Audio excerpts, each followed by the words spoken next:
Ready to go. Hey, good evening. This is the Nerds of Legend podcast. I am the co-host Brendan with our bearded hosts Ben and Joel.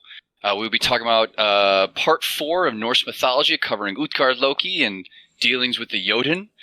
I am unbearded and therefore unqualified to talk about Norse mythology, so I will defer to my mythical raiding companions. All right, Joel. I don't know, but now that he pointed out he's unbearded, that word just makes you seem so inadequate now. So. Yeah. Somehow. I can only transcribe Bible quotes on parchment and get rated. Yeah. Get rated. Silence, beardless one. Actually, in the Bible, you would have also been considered. You needed a beard, so. Yeah. You're sucking on a lot of different. It's inadequate to all faiths. There we go. Yeah, that's right. All right, this is the story of Utgard Loki, which honestly, this is my favorite type of story that I've seen across a bunch of different legends, folklore. Background again. Our source is the Prose Edda by Snorri Sturluson. For those who have not listened to any of our episodes. He's a 13th century historian. Utgard Loki is Loki of the Outlands, also known as Skirmir, which is Skrymir. And this there. There is a lot. There's a lot of consonants here. So this is a story where Loki. I'll just get into the story and then I'll explain my thoughts on the hubris of this overall story. And as always, we step in with our witty quips. Oh, yes. Okay. Witty. At least you're putting on the positive spin of I'll probably be clever today. So good job. I'll try. No promises. All right. Joel gave one. He gave one eye to know that he'd be funny. Yeah, I like that. So, I'm not even going to try this, but this part comes out of chapter 44 of the Prose Edda, which is called, I'm going to give this a go, Gylfaginning, Gylfaginning, which I feel like is just somebody sneezed on a keyboard. Gylfaginning. And it was like, yeah, when I was making this and somebody's cat walked on the keyboard, he's like, it's staying. That sounded convincing, Ben. I think you just need... I don't know. I just look at it and I'm just like, all right. I just imagine there's vowels in places that there aren't actual vowels. Yeah. Kind of piece it together. Gylfaginning. Gylfaginning.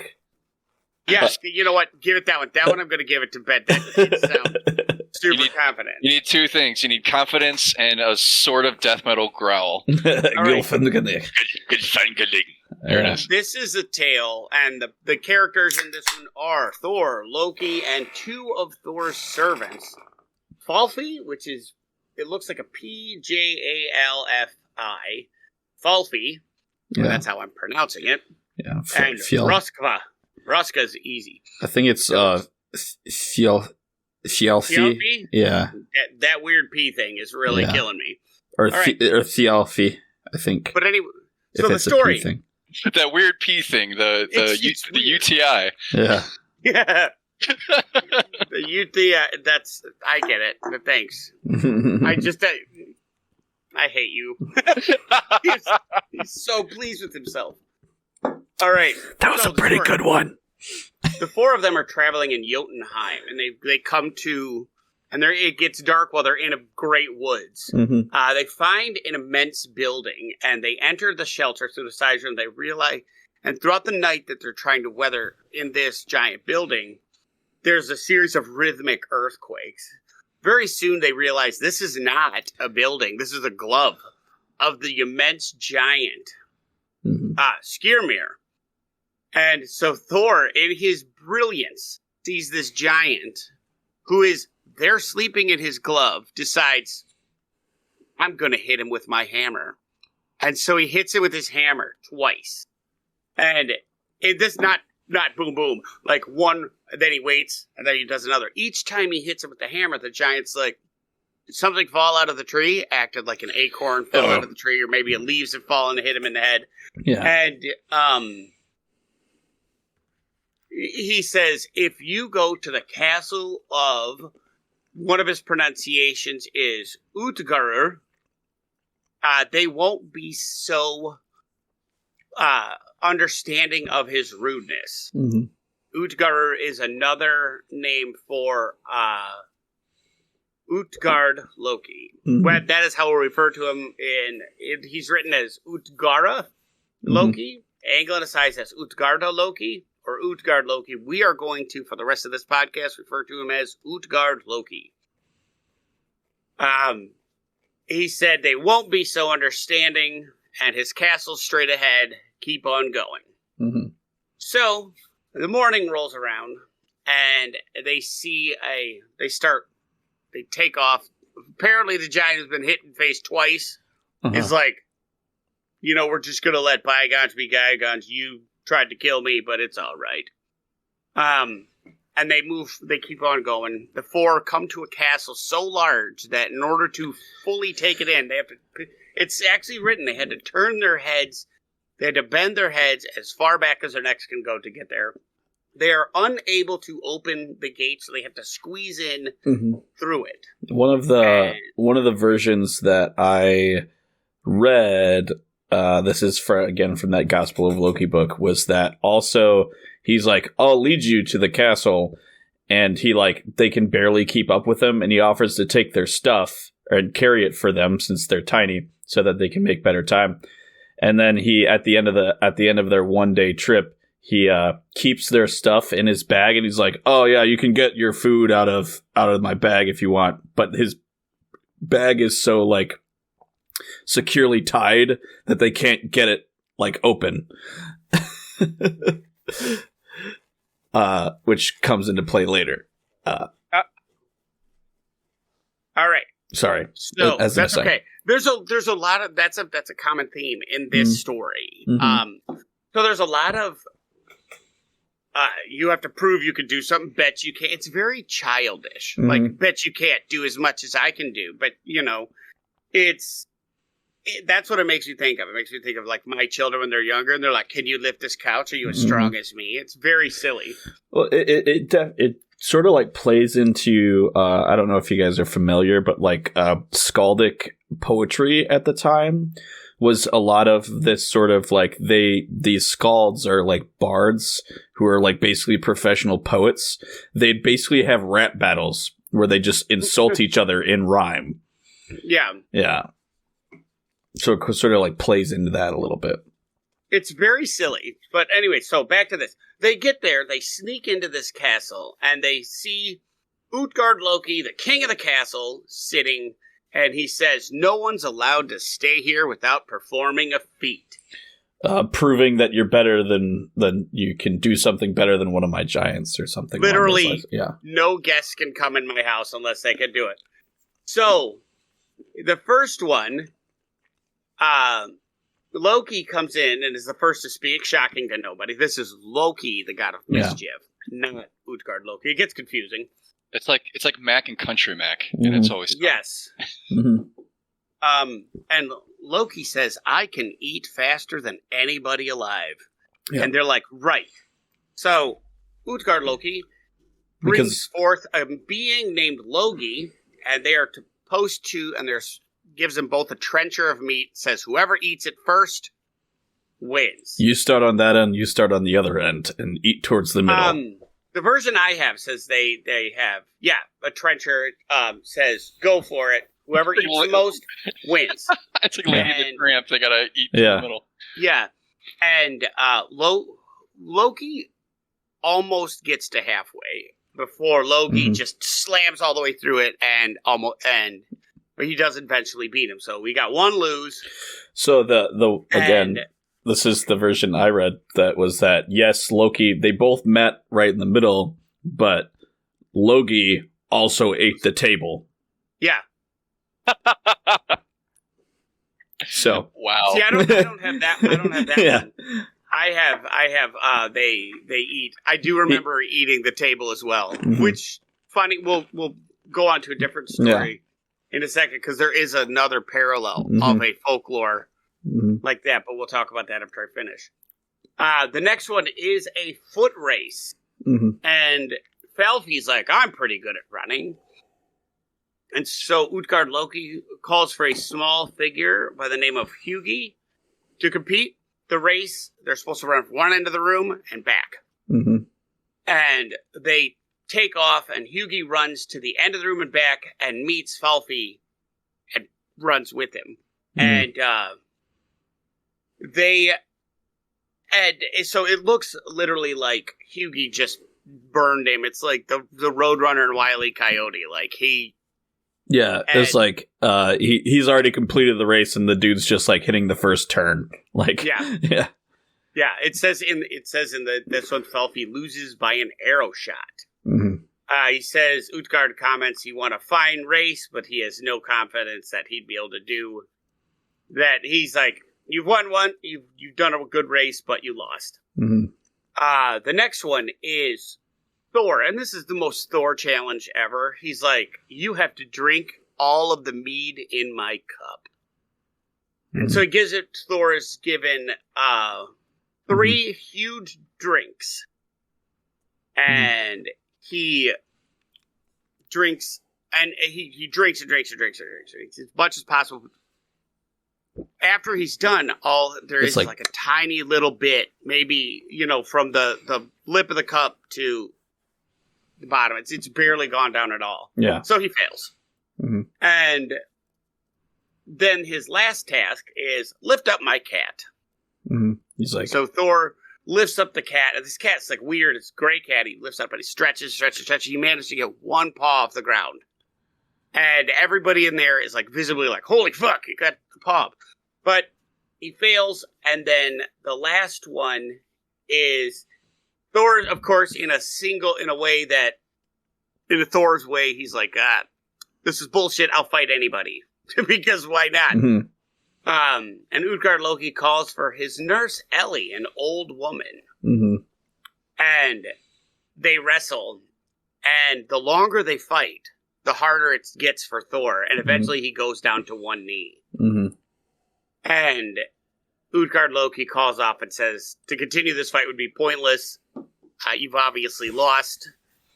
Maybe we should all go to bed. I'll give you rooms for the night. In the morning, Utgard Loki appears and essentially is like, hey. He's way nicer. It's the version I read, he was way nicer in the morning. Oh, yeah. And he's like, gives them breakfast, escorts them out of like the lands, and then Well, what's funny is he lets them sleep in their own like feelings that night. And because Thor in the morning, right before they're about to go, Utgard Loki is like, Thor, how do you think you did? And he's like, I could have done better. And he's like, actually, you guys fucking killed it. Let me tell you exactly what happened. So he explains to Loki. Loki fought against the embodiment of wildfire. So he did not, it was not a person he fought against. He said he had tricked them and disguised what they had fought against. He said, you had fought against wildfire. He said to Falfi, you had run against thought. So you had to move faster than the speed of thought. Thor, he's like, you drank from my cup, which was connected to the ocean. The bottom of the ocean. Yeah. And because you drank so much, you now, like, that's how the tides came about. He's like, well, you'll see it when you get back to Midgard. You fucked up the world. And then he goes, my cat.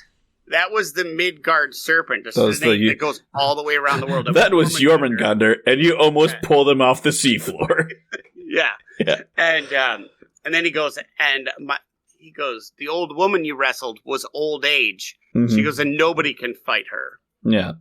So they're like, oh, okay. And then he's like, never, ever come back here. If I would have known how strong you were, I wouldn't have fucked with you. I mean, of course, it's a paraphrasing. It didn't say I wouldn't have fucked with you in the book, but it is. I mean, here's the the actual from the Prose Edda is what it says. It says, I shall tell you the truth. Now you are out of my castle, and if I live and have a say, you shall never enter it again.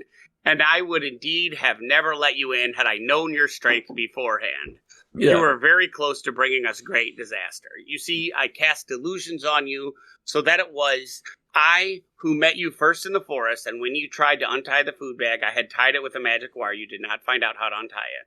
When you drank from the horn, and thought it was slow to sink, I dare say that it was a miracle that I had not expected to be possible. The far end of the horn was submerged in the sea, but you did not see that. Now when you come to the shore, you will see what kind of sip you drank from the sea. There is now a sandy beach where there used to be water.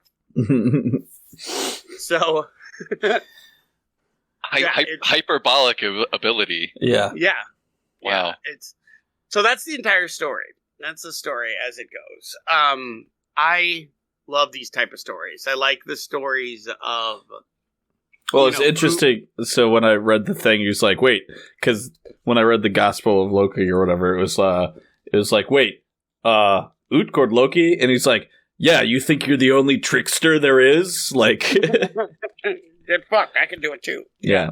The Giants love that shit. Like, but what's so funny about this one is there's several stories of, and I know when I was young, I was a big fan of fairy tales. And so like, there's the legend of the soldier and his 6 friends. Mm-hmm.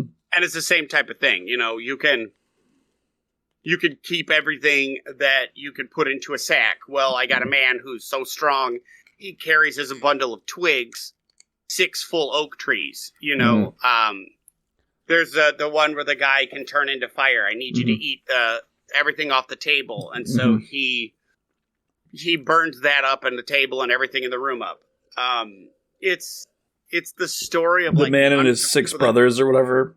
Yeah, well, I think that's the same story. I think it's a Chinese legend, I think. This was a Middle Ages European story, the one I'm talking, the soldier and his 6 friends, but you are correct. It is, this does repeat itself throughout a lot of different cultures of a story of a person that just comes in and just through no meager feat, like, ends up winning his fortune. Yeah. And, it comes across, it's a very juvenile tale. I mean, I know that you know, these are adults and this is the time frame, but it is very much like through the strength of my own ability, people are able to like make, or their own cleverness, you know, prove themselves great.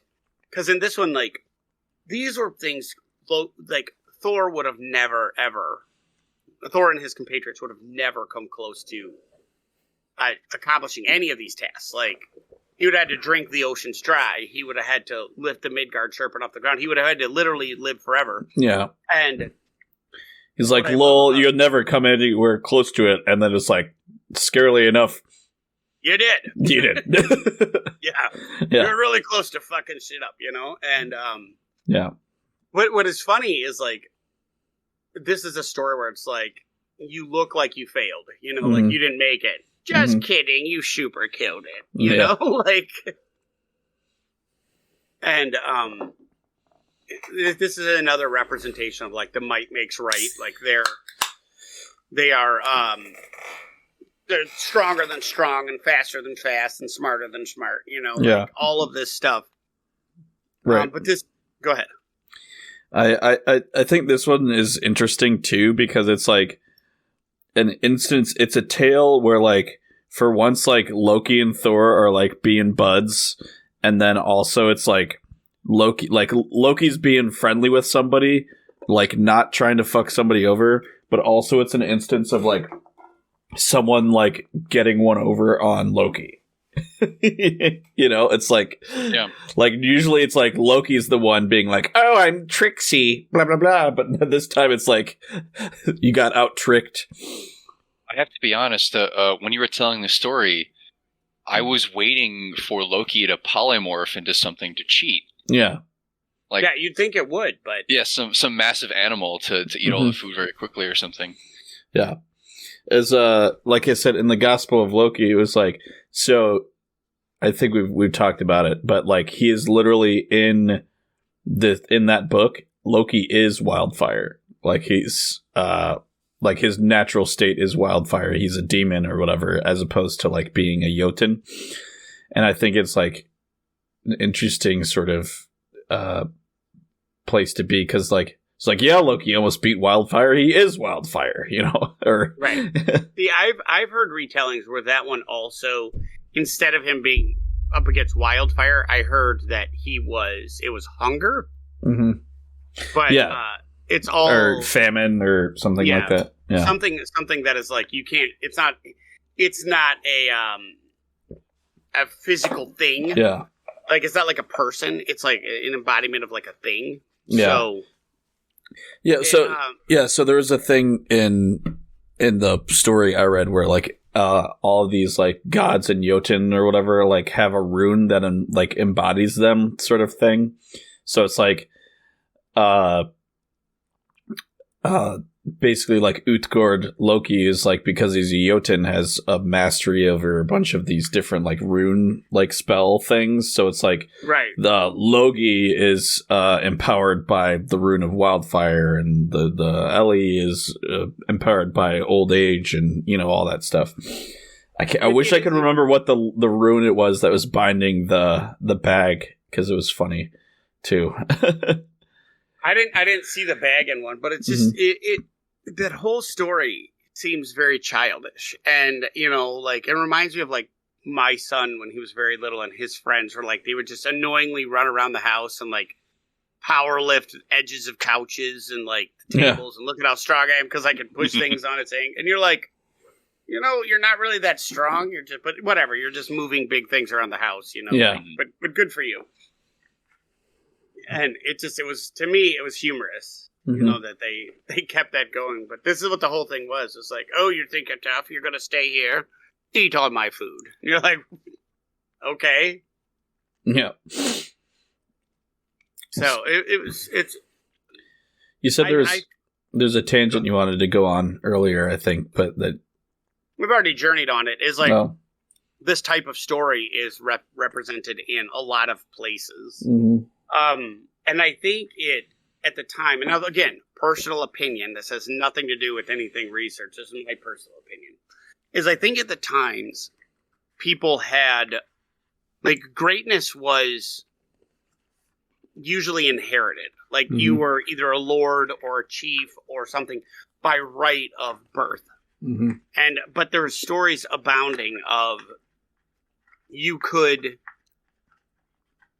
there were stories abounding of people that would come in and do something that suddenly people would be like, oh, holy shit, look at how tough this guy is. You know, you've got like the stories of like you outwitting a god, or you outwitting or finding a genie or the djinn or whatever that fuck we were like is popular then.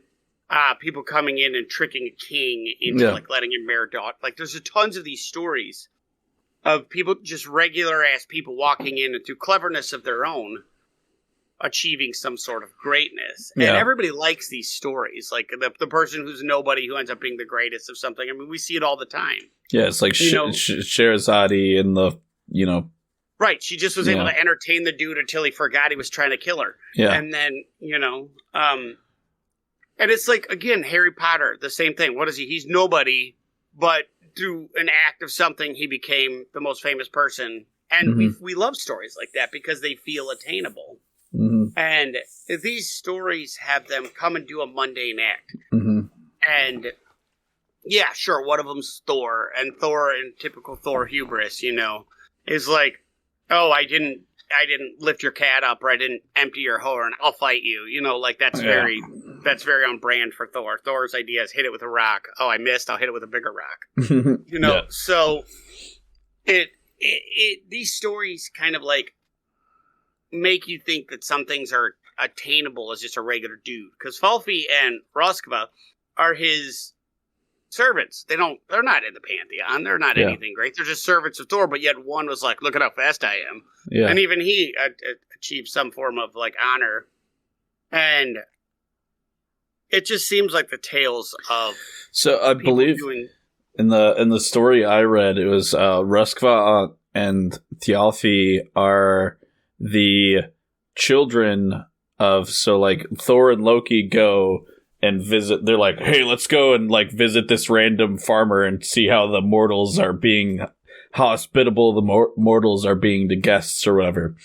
And so there's like this random like family or whatever that they're just like, hey, we're travelers. Can you put us up for the night and feed us or whatever? And they're like, sure. And then Thor's like, here, have one of my goats. Just don't break the marrow open or whatever. Yeah.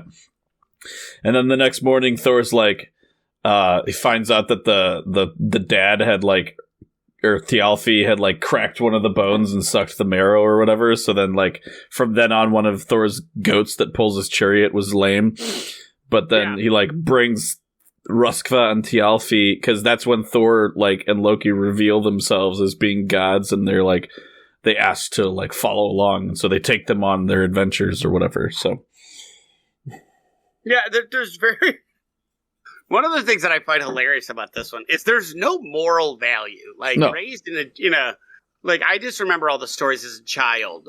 You know, like is this like a is like a lesson about fables. Being You remember Aesop's fables as a kid, where they're like, and the lesson is tortoise in the hair, no lesson and in any of this shit. You know, the fox and the grapes, the sun and the wind. Yeah, which that would be a fun episode to go over eventually in the future. But like, that's what's there's no lesson in this one at all. That's what's interesting about a lot of these like myths and legends and stuff is like, it's not a fable, it's not a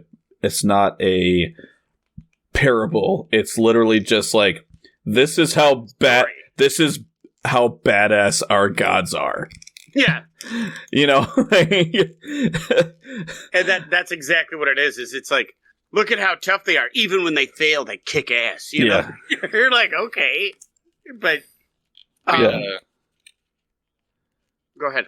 Yeah, we had a conversation, I think, when we were starting Norse mythology, that your environment and the development of your society is influential in your stories. I mean, you think about all the big animated stories right now on streaming services, a lot of them are about they either feature millennials first having children or growing up and dealing with parental trauma.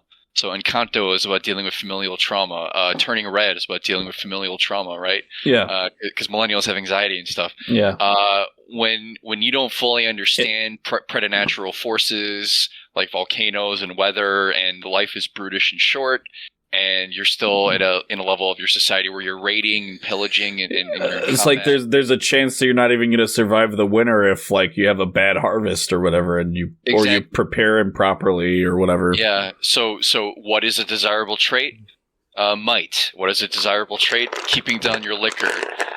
Being fast, staling well, being tough. Yeah. Being tough. I don't feel like in order to survive, keeping down your liquor is like essentially really important. But I do think it is for Vikings if you're drinking a lot, for sure. Well, it's a sign of fortitude, right? That's what I was going to say. Is like you remember when you started drinking and you didn't know how to do it properly. So all we did was brag about how much we could fucking drink, and it's like stupid. But now you look back, like as an adult, like I could drink so much more than I could as a kid.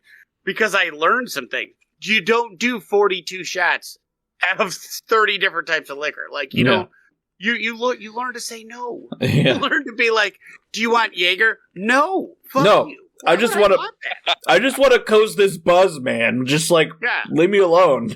Like, I don't want to get fucked. But when you're like 19, 20, you know, some of us who started earlier than that, you know, like, you're like, what are you going to drink? You don't chase vodka with tequila and rum and mix it all together and then hope, right? All of us have made that mistake. And then do cartwheels. Right. Oh, jeez.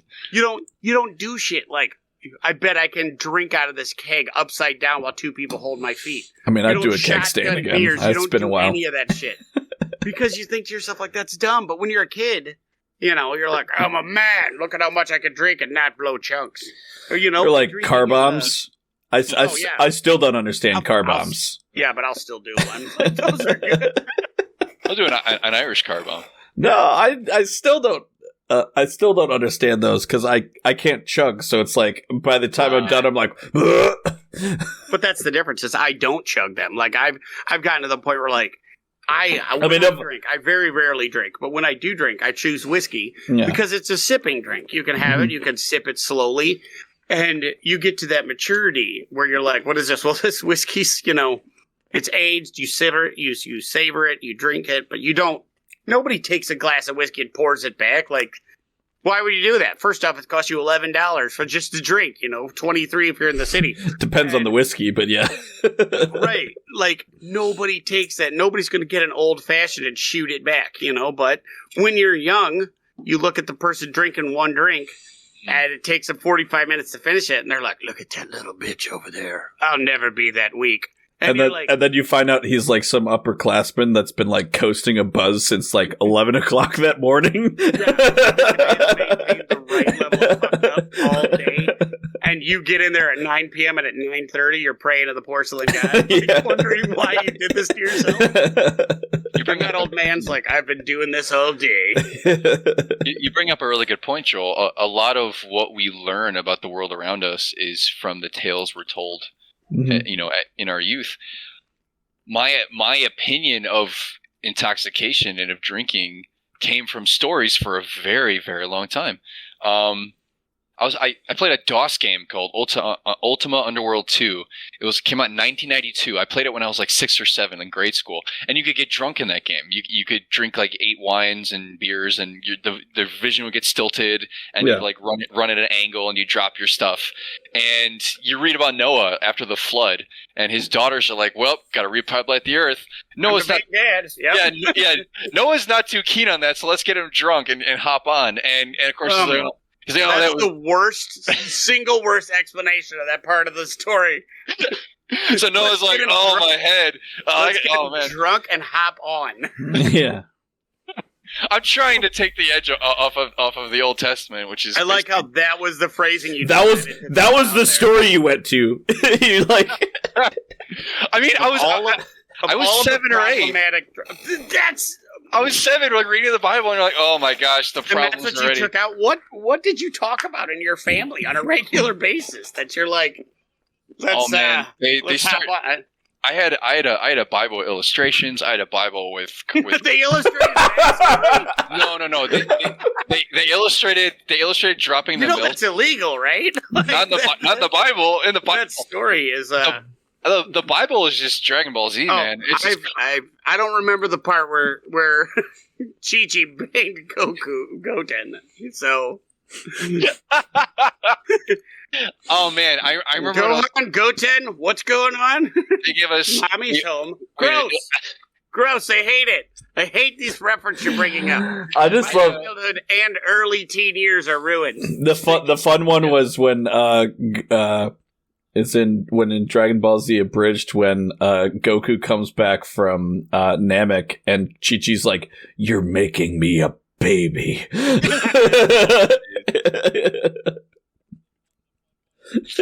Oh man, yeah. I love how all of this shit. Speaking of that, I just restarted watching today Dragon Ball Super. And, I'm sorry. Yeah, and because I stopped after Majin Buu, I was like, "Fuck it, I can't." So Super starts right after Majin Buu. So I started watching that, and I'm like, I do not understand how Goku, who literally has punched planets in half and sucked the life force out of an entire solar system to blow up somebody, his wife's like, "Get your ass out and get a job." He's like, "Yes, man." That's how scary Chi-Chi is. Yeah, literally, this guy. Anyways, back to the only one that might be scarier is Bulma, who was able to convince Vegeta to wear a pink polo. That's awesome. He keeps the collar down. Yeah. He keeps the collar down. All right, I'm sorry. Finish the fact that you only took out one incestuous part of the Bible as the story you wanted to talk about today. So for the longest time, my idea of intoxication was passed on to me with stories of, this will happen, or this is what happens. You started. This is why you don't drink. Is because someone's like, if you drink, you're gonna have sex with your family. So when we're in college, what ends up happening is we're too far in, and both Ben and I get the bright idea of walking home. Ben's not afraid of liquor. Ben has never had a fear of booze. And so I made the mistake of matching him. So one night, we'd that's walk a bad home, idea ever. and we decided to cross Lincoln Highway, and the police are out in force. And so we're both having trouble walking, so we actually lock arms and lean against each other. Cross the street. And then we have to cross the street again in front of this cop, and I have no idea why we didn't get pulled over. We were like this, so we wouldn't fall over. We were like propping up like a lean-to to cross the crosswalk. And he fell asleep in the bathroom. I remember that. I did. While you were playing Kirby. I was playing Kirby until like 3 a.m. Yeah, so expectation and reality can differ heavily, and stories can be the vehicle to either encourage someone to do something or deter them from doing something. I feel like we have taken such a massive detour, and like your illustration of the errors. I don't think so. No, hold on. You have to take the journey you just took us on. Yeah, so we have to hear this one. Your illustration of drunkenness is going to the Bible, where the flood, the great flood is over. Noah's sitting there. His daughters are like, the first great flood. This is the second great flood. Wait. You need to realize that in the Bible, the daughters were also brought on board with their husbands. And so any way you look at it, they're still like, we need to bang dad. And that's the story you took from in the Bible. You're like, hey, so they need to bang their old man. And you're like, that's what I thought happened when you drink. Fast forward to Ben and I are walking arm in arm hammered. I'm failing to see how these two stories connect. The second example. No. None of these match the severity of the story. Absolutely. That's the point. That's the point. Is for my entire childhood, booze will make you do terrible things. I'm sorry. If I thought drinking meant I'm nailing one of my family members, I'm never drinking. Exactly. You looked at Ben and you're like, worth the risk.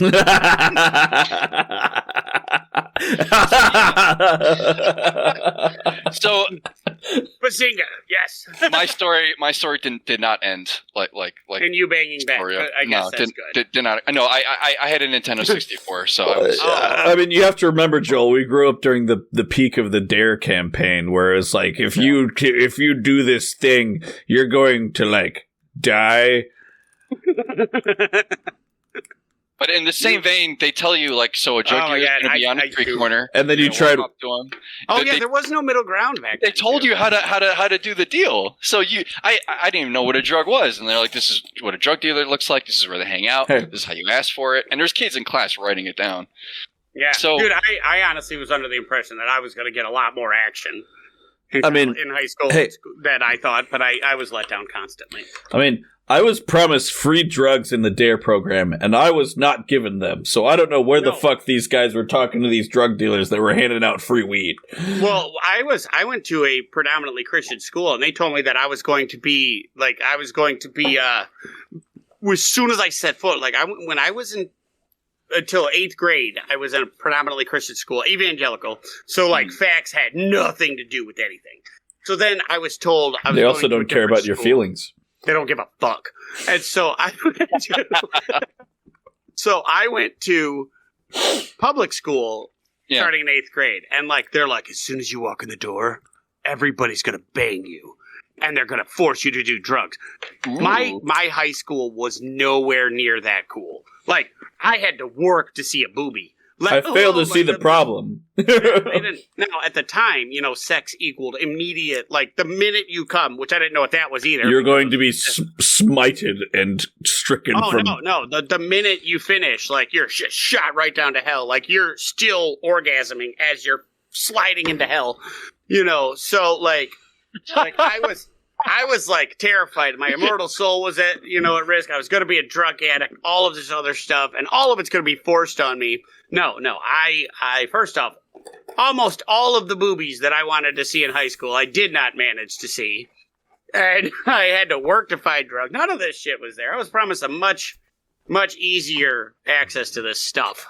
I didn't get any of it. So I'm a little butthurt because they promised me a much more rock and roll experience. Well, it was not what I wanted. It goes to show you how important how a fable can reflect on what's desired or what is absolutely pushed in a society. oh, hey, Thor can really put it back. I guarantee you, across Norway, Sweden, all of the Norse kingdoms, if you could hold on a lot of mead, that was a sign of pride, right? Oh yeah, sign of fortitude. And yeah. And now you got to think about this. Like, it's the ear of the listener. Okay, it's like we know these stories, and so we know. But like, think about the ear of the listener as it's being told the first time. Thor, the baddest of the bad, the toughest of the tough, being like, and he drank from the cup 3 mighty drinks, and it only came down by an inch. You're like, holy shit! It's impossible. Yeah. Well, it's almost like this. This story almost reads like it's like a joke. It's like a long form joke. It's like. It's like, Loki, who's the greatest of all tricksters, and Thor, who's the greatest of all warriors. That they went up against the giants, and this is all they could manage. And then you find out at the end, it's like, here's the punchline. They scared the piss out of them because, like, the Jotun are like the like for the Vikings are like to like what Christianity is to like is afraid of like devils or demons. Like Vikings held like the Jotun in the same like fear and like worry as like I would say Christianity or whatever holds like those sort of demonic figures. Thanks for the follow, Max. It's good to see you. And so you end up with this sort of like thing where it's like oh my god, Loki and Thor, some of our greatest gods, like went up against the Jotun. That's all they can manage. And then at the end, you're like, by the way, it was all an illusion, and in fact, they scared the piss out of them. So it's like, it was actually quite like at the end of it. This story creates like in my mind as a listener, this is a wonderful journey because like you're like, first off. From the very beginning, like, what is it you come across? You come across a giant building. I mean, it's in the Prose Edda. It says an immense building. Yeah, like a cave. And it turns out to be his fucking glove. It turns out to be a glove. That's wow. That's a story. Like, that's a great hook for like any storyteller that you have. If I tell you the story in Dungeons and Dragons, you come across this and it's a shoe or how you're like, holy shit, that creates a sense of wonder and a sense of immensity. And because you got to think, how big is this person? If you and 3 other dudes are sleeping in part of his glove or his soccer shoe or whatever, that's a huge guy. Yeah. That type of hyperbole that you're describing, the first thing I think of in a parallel to our society is Looney Tunes. Mm-hmm. Like you think of Wile E. Coyote, maybe like tripping on a fence, or he's chasing after Roadrunner, and then like Roadrunner hits the bottom of a fence post and it spins and it hits Wile E. Coyote and it hits him under the jaw, and his upper face like stretches like 40 feet and then snaps back and he goes flying or something. Back in the day, like post-war, America is like, oh, this violence is terrible for our children. Nobody thought that you could replicate with Acme Dynamite this, what was happening in those cartoons.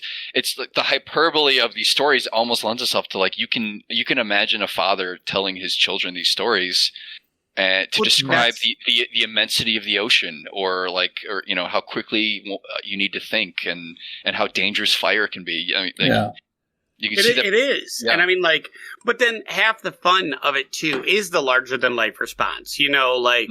If they're just attainable feats, then it's not as exciting, and you learn that as you get older. And going back to all of our boastful drinking, what did you do? 7 shots, I'd had 7 shots, 6 beers, and you start thinking, you feel that's an impressive feat when you're younger. And then you're like, you get older, you're like, who fucking cares? Like, all you had was a big tab and you don't remember any of it. It also shows like the growth. Like, what is the type of listener you're targeting at this point in time? And are you targeting ones that are fans of bravado? Like, you like the stories that nobody else can do. It's like it level sets something that you're like, yeah, that's pretty impressive because I, under no circumstances, can touch this story. Mm-hmm. Yeah, we got a question from Max about whether or not we're building an altar and or whatnot. If we have an altar. Following the Pantheon. So currently, none of us are practicing pagans, Max, but we do have a couple. Yeah, we love the stories. We love talking about them.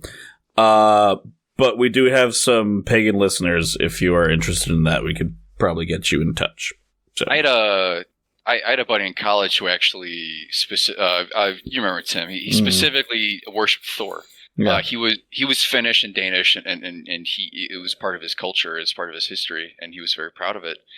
And he specifically had an altar to Thor.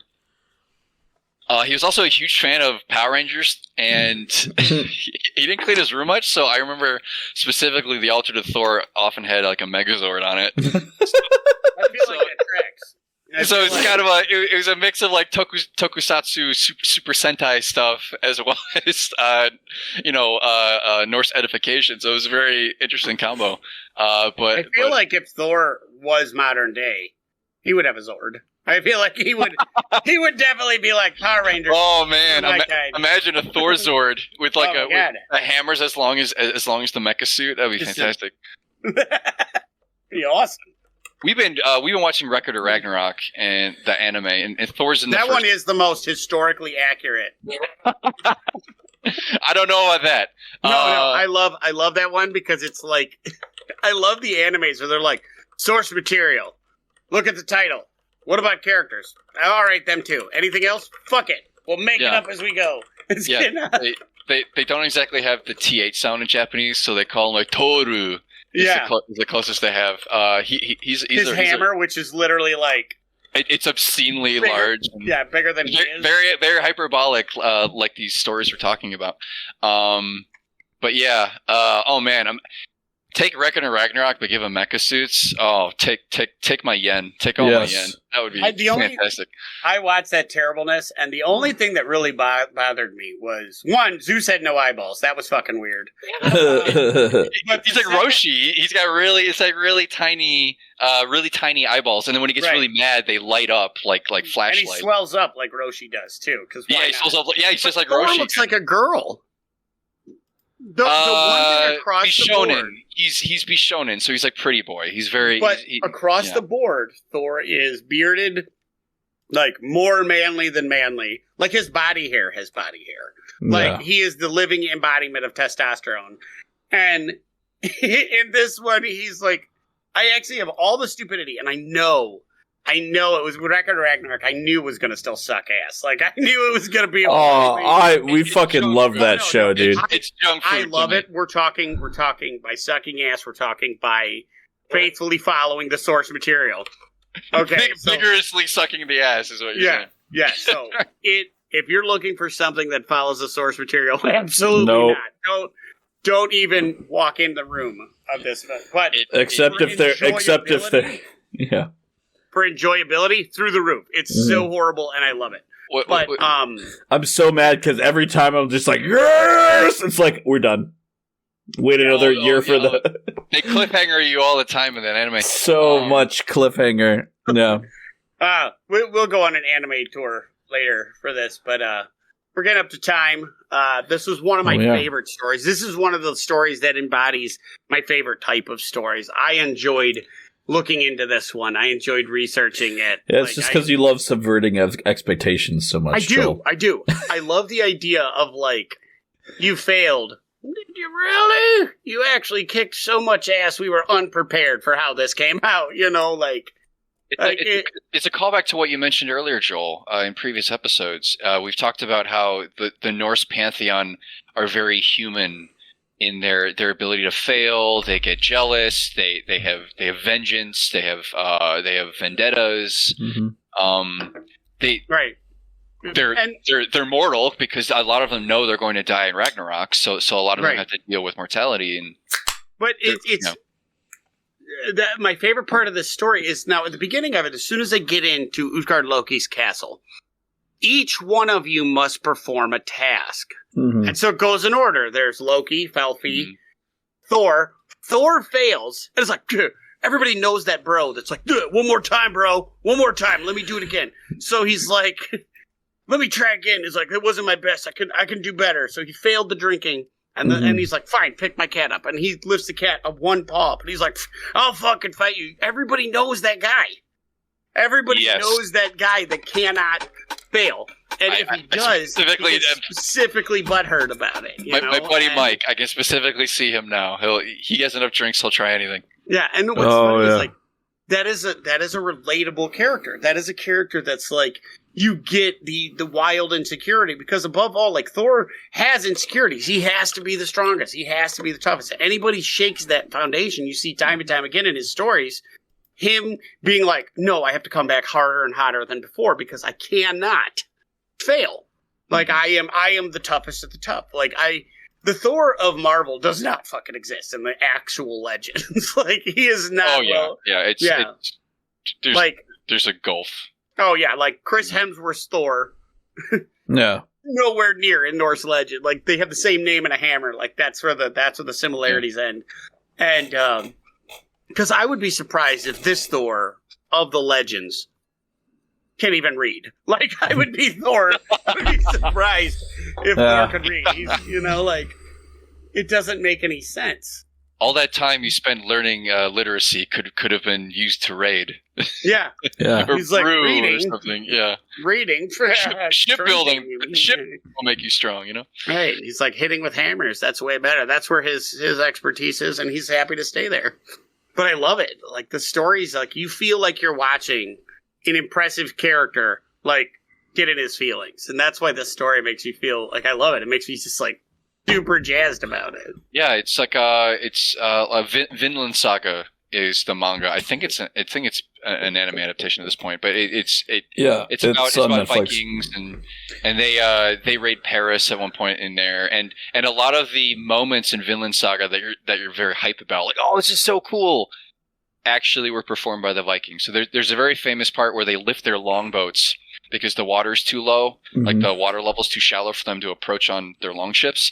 So the Vikings get out and hoist their ships and move them close to the battle and just, like, take them downhill. And you're like, oh, this is so hype in the manga, and it's an interpretation of what actually happened. Mm-hmm. Yeah. I mean, like, that's Ragnarok and Vinemir. What is it? Folkvanger. Yeah. Like the legend of when Ragnarok comes, Folkvanger, they're going to take their great hall, flip it over, jump in the boat, and go fuck them up. Like, that's their whole plan. Yeah. Right? You can't help but think, like, did the actual Vikings, did they take inspiration from their own stories to perform these feats that we still remember to this day? From what I understand, now, again, I'm not a historian, so, like, I don't know. From what I understand, like, that was really common. Like, when they would come, they would take their boats, flip them over, and now they're a house, Yeah. Mm-hmm. Like, I love the story, so, what are we talking about next week? Next time? Oh, I hadn't even thought about it. Let's see. It's another good sort of one from the mythos. We could cover a different realm, perhaps, we haven't covered. There are plenty of them. Yeah. Well, I think we want to stick to the Norse thing. Oh. No, that's what I mean. Like other than Midgard or Asgard, we could cover Svartalfheim. We could delve deeper into when Loki brought his gifts back from... That's exactly what I was thinking. Like, how like the forging of Mjolnir. Yes. I love that story. So it's that, or when that time Mjolnir got stolen. We got those two. Or the study of yeah, I like that story too. Or how Odin learned the runes. We got that one too. I mean, we got several we could go to, but I like how Loki brought back the gifts. Yeah, that's a good one. Got some action to it. as well as just we'll get into it. So. All right, so we got gonna do a little raid. Looks like we've got someone doing Fate of Drakenheim, the dungeon dudes. Looks like we got a couple people making some NPCs with their chat. Someone doing something called the Abomination Vaults. What do you want to do? Your pick. Yeah. Abomination is a cool word. We'll go with that. Yeah, abomination. Cool. Setting that up. Narrative declaration.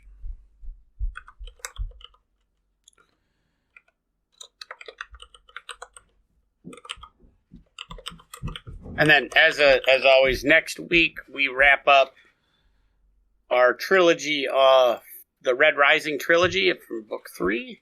Next Monday, which is Midnight Suns. And hopefully we'll be joined again by Sean and David. Oh. Then they said we can't raid it this time, so they can go shove it. We're going to do catchy cantrips. We have to raid at the end of a Viking episode. Yeah, I feel like that's literally just upsetting. We can't. At least raid has been created. Hey, we at least have to pickle some herring if we can't go raiding. No, I hate that idea. So pickle some herring.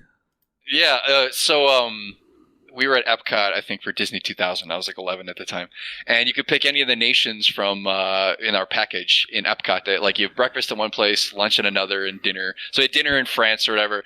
And I had the bright suggestion of having lunch in Norway. And it was all salted fish. Yeah. Pickled herring, salted kipper. It was all just fish and cheese. My brother and I are picking out. My mom is green. That's a memory. Mm-hmm. My dad's like, "What's wrong with the herring?"